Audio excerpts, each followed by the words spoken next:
Bugün 1 Ocak 2026 Perşembe. Burası Mardin Ömerli ilçesi. İlçemizde ve bölgede devam eden kar yağışı sebebiyle ilçemizde ulaşım aksaklıkları söz konusudur.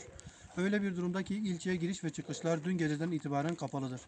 İlçemizin taşıma sistemi, doğalgaz sistemi, taşıma sistemi kullandığından dolayı şu an ilçemizde doğalgaz kesintisi bile mevcuttur. Zira ilçeye giriş ve çıkışlar ilçenin 10 kilometre ötesinde olan Hop geçitinden olduğu için, şu an Hop geçiti kapalı olduğu için ilçemize giriş ve çıkışlar dahi yapılamıyor. Bundan dolayı ilçemizde doğalgaz bile yok.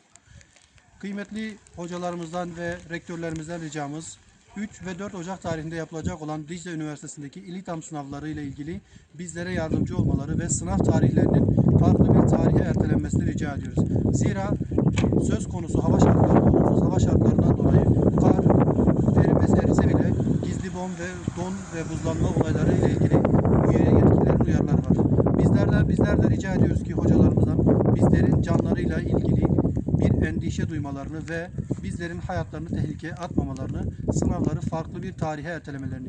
Zira az önce yaşanan bir hadiseyi aktarmak istiyorum.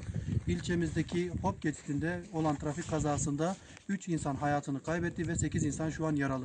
Bizlerin de bu duruma düşmemesi için hocalarımızdan ricamız şudur ki Dicle Üniversitesi'nde yapılacak olan 3 ve 4 Ocak tarihindeki sınavların farklı bir tarihe ertelenmesi ya da farklı alternatiflerle öğrencilere yardımcı olması.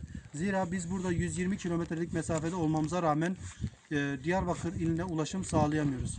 Farklı illerden, Ankara'dan, İstanbul'dan ve farklı yerlerden gelen kardeşlerimizden de aldığımız bilgilere göre hava yollarında da aksaklıklar olduğu ve uçuşların iptal olduğu bilgisini aldık.